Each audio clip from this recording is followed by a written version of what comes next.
Dzullilat qutufuha tadlila. Dan naungan pohon-pohon surga itu dekat di atas mereka, dan buahnya dimudahkan memetiknya semudah-mudahnya. Pertanyaan berkaitan dengan ayat tersebut.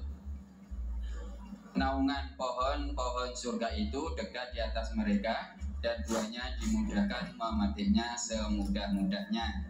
Yang saya tanyakan bukan hal tersebut, tetapi hal di dunia, Ustaz. Bagaimana hukumnya jika musim buah tiba, banyak buah yang jatuh? Apakah boleh diambil atau harus bilang sama yang mempunyai pohon? Karena saya pernah dengar suatu riwayat, buah apel jatuh di sungai,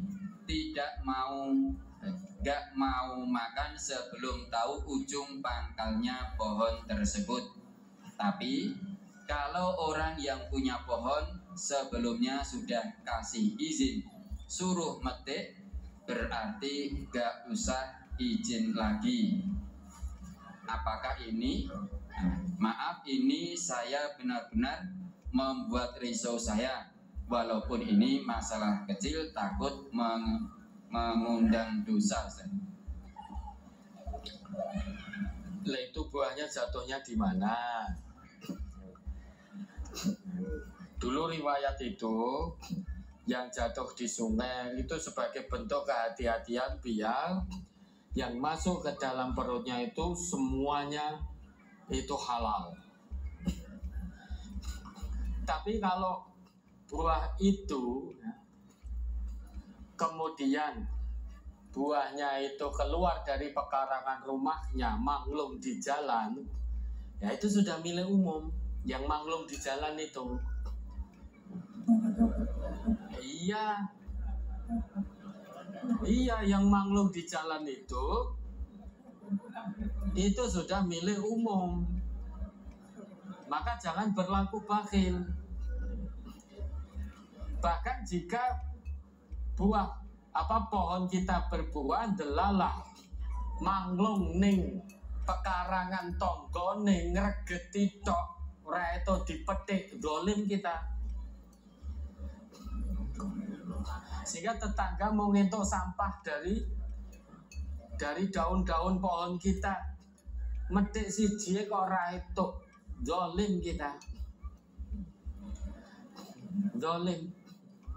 Sudah mengganggu tetangganya, kadang bikin bocor talangnya karena kotoran gogrokan dari godong daun itu sehingga bunteti talangnya.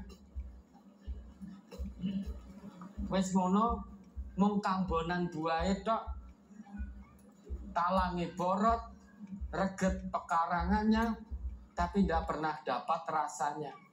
Maka kalau kita orang Islam punya pohon buah seperti itu, ya, apa yang keluar dari pekarangan kita ikhlaskan.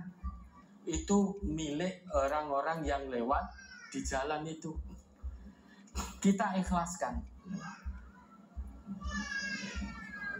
Biar dapat amal soleh di sisi Allah.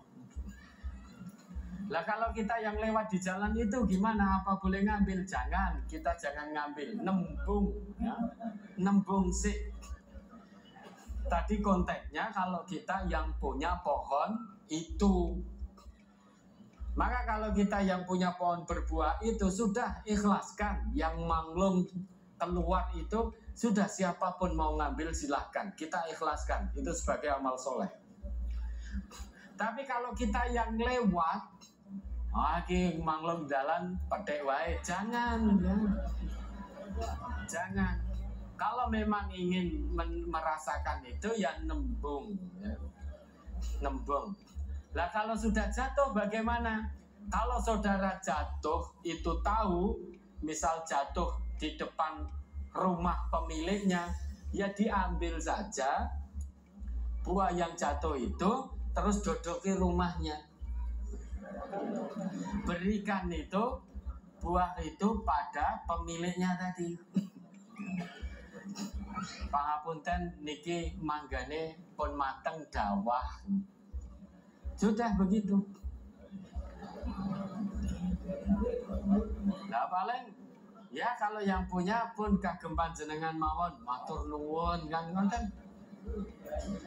Udah pokoknya semaksimalnya. Kalau tahu jatuhnya itu di depan rumahnya, ya sudah sebagai bentuk kehati-hatian maka nembung kepada pemiliknya. Lah kalau jatuhnya di jalanan umum dan lain sebagainya, lah kemana mau menelusur? Insya Allah kalau itu jatuhnya di jalanan umum, nek jatuh si loro sudah diikhlaskan. Nek jatuhnya rong truk, telung truk mulai ya. Berarti itu milik perusahaan atau milik apa gitu kan. Namun dari sak truk rong truk tipe siji itu insya Allah sudah diikhlaskan gitu. Kalau mau menelusuri juga mau telusur kemana ya, kalau memang bisa itu ditembung.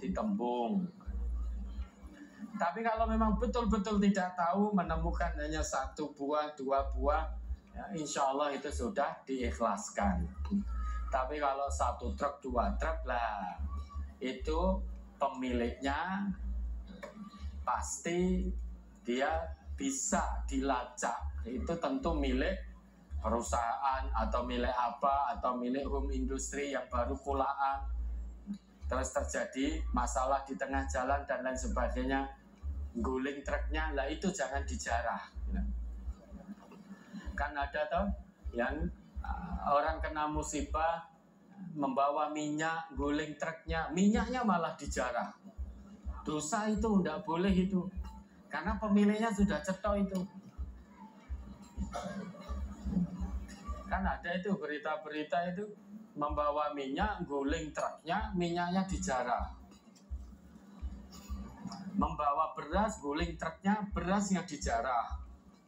Gula juga begitu, guling truk di jalan, tidak nulungi, malah nulungi gulone, kan itu. Dosa kalau begitu. Ya, ada lagi? Masih 1 lagi.